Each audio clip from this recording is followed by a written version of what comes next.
आज मथुरा के मनोज गार्डन में आजाद समाज पार्टी का कार्यकर्ता सम्मेलन रखा गया, जिसमें उत्तर प्रदेश के प्रदेश अध्यक्ष सुनील कुमार चित्तौड़ जी शामिल रहे। जिला अध्यक्ष मथुरा संगठन सिटी जी ने मनोज गार्डन में कार्यकर्ता सम्मेलन रखा, जिसमें कि सभी कार्यकर्ता व पदाधिकारियों को दिशा निर्देश कराया गया। 2026 के जिला पंचायत चुनाव के संबंधित लोगों को समझाया गया। बाबा साहब डॉक्टर भीमराव अम्बेडकर जी की फोटो पर मालार्पण किया गया चित्तौड़ साहब के हाथों से। वहीं मान्यवर काशीराम की फोटो पर भी उन्होंने मालार्पण किया। और 2027 में विधानसभा चुनाव की तैयारियों के लेकर लोगों को दिशा निर्देश कराया गया, जिसमें बीएसपी के पूर्व में रहे पदाधिकारी व कार्यकर्ताओं को शामिल भी किया गया है। तथागत बुद्ध भगवान की प्रतिमा, तथागत बुद्ध भगवान की मूर्ति देकर उनका सम्मान किया गया। 2027 के चुनाव से संबंधित लोगों को जानकारी दी। और कार्यक्रम के सम्मानित प्रतिनिधि जी का माला पहनाकर स्वागत को सम्मान करें।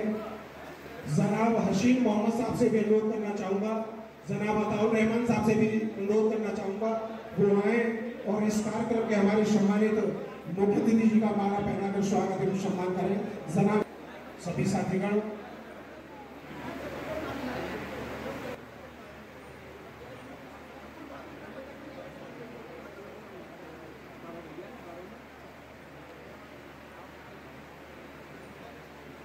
आजाद समाज पार्टी जिंदाबाद, आजाद समाज पार्टी जिंदाबाद, भीम आर्मी जिंदाबाद, भीम आर्मी जिंदाबाद। सभी हमारे सम्मानित पदाधिकारी, कार्यकर्ता साथी और समर्थकों की इस महत्वपूर्ण मीटिंग में मैं सबसे पहले बहुजन समाज में जन्मे सभी संत गुरु महान पुरुषों में खासकर संत रविदास जी, संत कबीरदास जी, संत गाडगे महाराज जी, नारायण गुरु जी, गुरु घासीदास जी, महात्मा ज्योतिबा फुले जी, छत्रपति शाहू महाराज जी, पेरियार रामास्वामी नायकर जी, हमारे इस देश के अंदर बहुजन समाज के महानायक मानवर कांसीराम साहब को भी नमन करता हूं। भीम आर्मी के चीफ, आजाद समाज पार्टी कांसीराम के राष्ट्रीय अध्यक्ष और नगीना से लोकप्रिय सांसद और पिछले लगभग 11 वर्ष से देश के कोने कोने में सभी राज्यों में पूरब से लेकर पश्चिम तक, उत्तर से लेकर दक्षिण तक बहुजन समाज के लोगों पर होने वाले जुर्म और अत्याचार, अन्याय के खिलाफ लड़ने वाले एकमात्र नेता एडवोकेट भाई चंद्रशेखर आजाद जी का सम्मान करता हूं। इस कार्यक्रम के आयोजक हमारे या 4 से कम नहीं है, और जो हमारे मनुवादी लोग हैं वो समझदार हैं, पढ़े लिखे हैं, उनका औसत मुश्किल से 2 बैठेगा।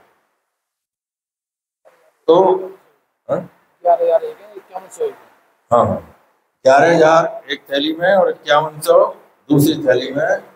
तो ये पूरे पैसे को हम लोग आगरा मंडल के कार्यालय के लिए, पार्टी के लिए देंगे, क्योंकि हमारी पार्टी, हम लोग नई पार्टी बना रहे हैं और इसलिए बना रहे हैं कि हमारे देश में परम पूज्य बाबा साहब डॉक्टर भीमराव अम्बेडकर जी के संघर्ष से हम लोगों को वोट डालने का अधिकार मिला, और वोट डालने के अधिकार के बाद बाबा साहब का ये हम लोगों से कहना था कि मैंने आपको वोट डालने का अधिकार दिलवा दिया है, अब आप मान सम्मान और स्वाभिमान की जिंदगी चाहते हो तो आप अपनी पार्टी बनाओ, अपने लोगों को सांसद विधायक बनाओ इस देश की सत्ता को अपने हाथ में लो, क्योंकि राजनीतिक सत्ता ही में मास्टर चाबी है जिससे तमाम समस्याओं का समाधान हम लोग कर सकते हैं। बाबा साहब के संघर्ष से पहले यहाँ अंग्रेजों का शासन लगभग 150 वर्ष तक रहा और उनसे पहले मुगलों का शासन लगभग 800 वर्ष तक रहा और उससे पहले हजारों वर्ष तक जो मनुस्मृति के मानने वाले लोग हैं वो लोग इस देश के शासक रहे। उनके दौरान हमारे जो बहुजन समाज के लोग हैं इनको आगे बढ़ने का अवसर नहीं मिला, क्योंकि उन लोगों ने मनुस्मृति के अनुसार इस देश को चलाया और मनुस्मृति में 4 वर्ण बना दिए और चौथे वर्ण में बहुजन समाज की 6743 जातियों को रखा और इनके लिए ये प्रतिबंध कर दिया कि शूद्र समाज के लोग, जिनको हम बहुजन समाज कहते हैं, ये शिक्षा ग्रहण नहीं करेंगे और बहुत से प्रतिबंध लगाए। ये ज्ञान की बातें सुनेंगे नहीं, सार्वजनिक स्थलों पर चढ़ेंगे नहीं, बैठेंगे नहीं, अच्छे कपड़े, अच्छे गहने, अच्छे घर मकान नहीं बना पाएंगे। तो इस प्रकार की जो व्यवस्था थी, इस व्यवस्था से बहुजन समाज लंबे समय तक ग्रसित रहा और इसी वजह से हमारे लोग जानवर जैसी जिंदगी जीने के लिए मजबूर हुए। उन्होंने अपने ग्रंथों में, अपने पुस्तकों में साफ लिख दिया, ढोल गंवार शूद्र पशु नारी सकल ताड़ना के अधिकारी। हमको शूद्र कहा और हमारी तुलना ढोल से की, जानवर से की। यदि ढोल का आनंद लेना है तो उसको जब तक मारेंगे नहीं, जब तक वो बोलेगा नहीं। जानवर से काम लेना है तो उसको मारना पड़ता है, डांटना पड़ता है, डंडा से, हर प्रकार से, तब उससे काम लिया जाता है। तो ठीक उसी प्रकार से हम लोगों के बारे में भी मनोवादी लोगों ने ये व्यवस्थाएं कर दी कि ये शूद्र हैं, इनको भी इसी प्रकार से मारा पीटा जाए।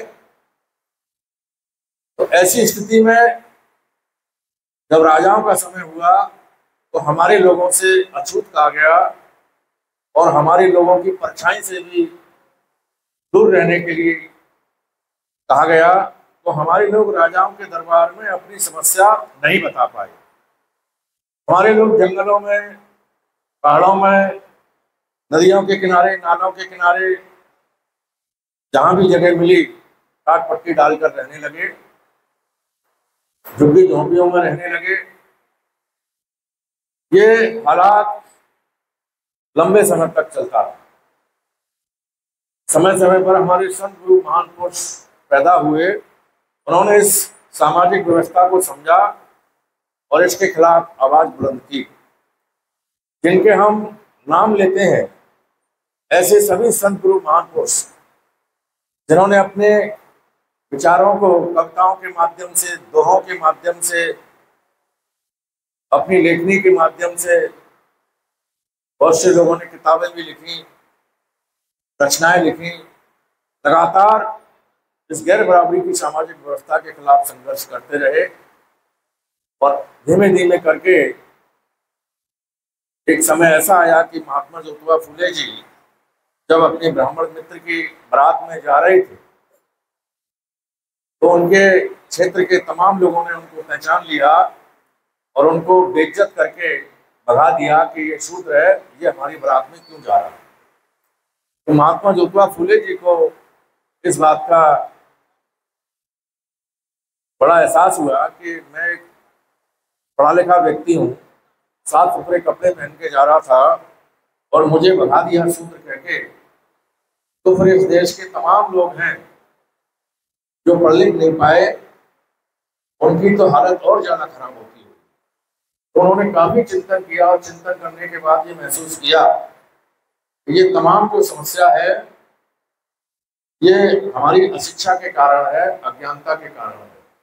यदि हम बहुजन समाज के लोग शिक्षित हो जाएंगे और शिक्षित होकर अपनी सामाजिक हालात को ठीक करेंगे तो हम लोग आगे बढ़ सकते हैं।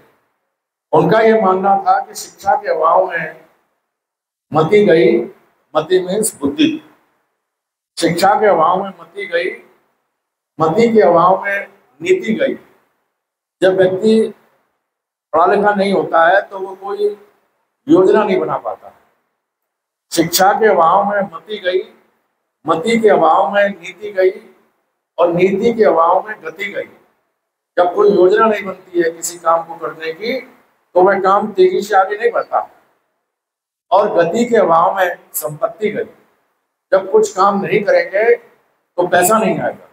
और संपत्ति के अभाव में बहुजन समाज के लोग कमजोर हो गए, पिछड़ गए और आज जानवर जैसी जिंदगी जीने के लिए मजबूर है।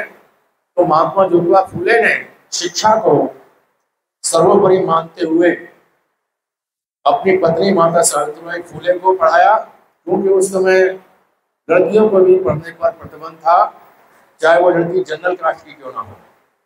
सामान्य जाति की लड़कियों को भी पढ़ने पर रोक लगाई गई थी और बहुजन समाज के लोगों को शूद्र कहकर इनको भी पढ़ने लिखने से रोका गया था। तो महात्मा ज्योतिबा फूले जी ने अपनी धर्म पत्नी माता सावित्रीबाई फूले जी को पढ़ाया और दोनों पत्नी अंग्रेजी हुकूमत के दौरान 1841 से लेकर और 1990 तक, 1841 से लेकर 1890 तक लगातार वह पूरे महाराष्ट्र के अंदर, गुजरात के अंदर, इधर का जो हमारा दक्षिण क्षेत्र है, इधर उन्होंने बहुत काम किया। और काम करते करते महात्मा ज्योतिबा फूले जी ने गुलामगिरी नाम की पुस्तक भी लिखी। पुस्तक उन्होंने इसलिए लिखी कि हमारे लोग गुलामों जैसी जिंदगी जीते थे, तो हमारे लोगों को पुस्तक पढ़ के ये एहसास होना चाहिए कि हम इस देश के अंदर गुलाम हमेशा बने रहने के लिए नहीं आए हैं। यदि हम चिंतन मंथन करें तो हमारा जीवन सार्थक हो सकता है, अच्छा हो सकता है। महात्मा ज्योतिबा फूले के बाद 1891 में बाबा साहब पैदा हुए। 1912 में पढ़ने लिखने के बाद बाबा साहब को इस देश की जो गैर बराबरी की शासन व्यवस्था है इसका एहसास हुआ। क्योंकि बचपन से ही वह सब झेल रहे थे। बचपन में उनको पढ़ते समय बहुत यात्राएं झेलनी पड़ी, अपमान झेलना पड़ा, लेकिन वह संघर्षशील थे और संघर्ष करते करते आगे बढ़े, पढ़ते लिखते रहे, सामाजिक जागृति के लिए भी काम करते रहे। उन्होंने पढ़ाई के साथ साथ बहुजन समाज के लोगों को आगे बढ़ाने के लिए समय समय पर संगठन भी बनाए, शेड्यूल कास्ट फेडरेशन, समता सैनिक दल, और चुनाव भी लड़े। और फिर अंत में उन्होंने रिपब्लिकन पार्टी ऑफ इंडिया, एक राजनीतिक पार्टी का प्रारूप भी बनाया। साथ ही साथ उन्होंने बहुत सी पुस्तकें लिखी। शूद्रों की खोज, शूद्र कौन और कैसे, जाति भेद का उच्छेद, Poona pact, Hindu code bill. साथ ही साथ उन्होंने पत्रिकाएं भी चलाई। मूक नायक पत्रिका उन्होंने सबसे पहले 1927 में प्रारंभ की। उसके बाद बहिष्कृत भारत पत्रिका चलाई, उसके बाद प्रबुद्ध भारत के नाम से पत्रिका चलाई, और उसके बाद दैनिक समता के नाम से पत्रिका चलाई। और इतना ही नहीं, हमारे लोगों के अंदर उन्होंने मनोबल बढ़ाने के लिए कि हमें जो अपने अधिकार है, तो भाई क्यों इधर कर रहे हो आप लोग, एक स्थान पे बैठ जाओ, बार बार इधर घूम रहे हो। बढ़ाने के लिए, अपने हक अधिकारों के लिए लड़ने के लिए समय समय पे आंदोलन भी किए। महार तालाब सत्याग्रह आंदोलन, कालाराम मंदिर प्रवेश आंदोलन। तो बाबा साहब ने पूरा प्रयास किया कि हमारे लोग उठ खड़े हो जाएं और खड़े होकर अपने हक अधिकारों की लड़ाई को लड़ें। और जब लंदन में गोलमेज सम्मेलन की मीटिंगें हुई 1930, 31 और 32 वहां बाबा साहब को बुलाया गया। तब बाबा साहब ने कहा कि मैं चाहता हूं कि अंग्रेज भारत को आजाद कर दें, लेकिन मैं ये भी चाहता हूं कि भारत को आजाद करने से पहले भारत में लगभग 85% बहुजन समाज के लोगों को हजारों साल तक पढ़ने लिखने से रोका गया, इनसे भेदभाव किया गया, इनको कमजोर बना के रखा गया, ये जानवर जैसी जिंदगी जी रहे हैं, तो इनके लिए ऐसे अधिकार हों कि ये लोग अपने पैरों पे खड़ा हों और अपनी जिंदगी को बेहतर तरीके से जी सकें। बहुत सी बातें बाबा साहब ने रखी, तो अंग्रेजों का भला हो कि अंग्रेजों ने बाबा साहब की बात को माना और मानकर हमको शिक्षा का अधिकार दिया, वोट डालने का अधिकार दिया। हमारे लोग धीमे धीमे करके जागृत होते चले गए। 26 जनवरी 1950 को जब बाबा साहब ने भारत के संविधान को भारत के प्रथम राष्ट्रपति डॉक्टर राजेंद्र प्रसाद जी को दिया, तब उन्होंने कहा कि आज से हमारे समाज के लोग राजनीतिक क्षेत्र में तो बराबर दिखाई देंगे, लेकिन ये राजनीतिक बराबरी का तब तक कोई महत्व नहीं होगा जब तक हमारे लोग सामाजिक रूप से, आर्थिक रूप से, शैक्षिक रूप से आगे ना बढ़े और ये अन्य समाज की तुलना में बराबर दिखाई ना दे। तो उन्होंने कहा यदि इस संविधान को चलाने वाले सरकार में बैठे हुए नेता ईमानदारी से इस संविधान के अनुसार कार्य करेंगे, तो मैंने इस संविधान में ऐसे प्रावधान किए हैं, ऐसे अधिकार दिए हैं गरीब कमजोर लोगों के लिए, इन लोगों को जब ये अधिकार मिलेंगे तो धीमे धीमे करके 10 साल के अंदर इनके हालात अच्छे हो जाएंगे और ये प्रगति करते हुए दिखाई देंगे। साथ ही साथ उन्होंने शक जाहिर किया कि मुझे शक है यदि संविधान को लागू करने वाले सरकार में बैठे हुए नेता ईमानदारी से इस संविधान को लागू नहीं करेंगे तो दुनिया का ये सबसे अच्छा संविधान बेकार साबित होगा। आज हम देख रहे हैं 78 साल हो गए संविधान को लागू हुए। 78 साल संविधान को लागू होने के बाद भी आज वही मानसिकता है, वर्ण के आधार पर, जाति के आधार पर यहाँ पर निर्णय होते हैं। इस देश के अंदर जितनी भी पॉलिटिकल पार्टी है वो सब जातियां देखकर टिकट देती हैं। जातियां देखकर हमारे लोगों को रखा जाता है और हटाया जाता है। जातियां देखकर हमारे लोगों को मारा पीटा जाता है और जातियों के आधार पर ही थाने से हमारे लोगों को भगा दिया जाता है और जातियों के आधार पर ही कोर्ट कचहरी में निर्णय होते हैं और जातियों के आधार पर ही जो मीडिया है वह अपना काम करता है। आज 78 साल संविधान को लागू होने के बाद ये बिल्कुल साफ हो चुका है कि जातिवाद इस देश के अंदर बड़े पैमाने पर लोगों के दिल दिमाग में घुसा हुआ है। जिनको जाति से फायदा हो रहा है वो नहीं चाहते हैं कि जिनको जाति से नुकसान हो रहा है, नुकसान वाले लोग आगे आए, आगे बढ़ें। जिनको फायदा हो रहा है वह पहले राजा थे। जब वोट की प्रक्रिया प्रारंभ हुई कि वोट के माध्यम से अब राजा बनना है,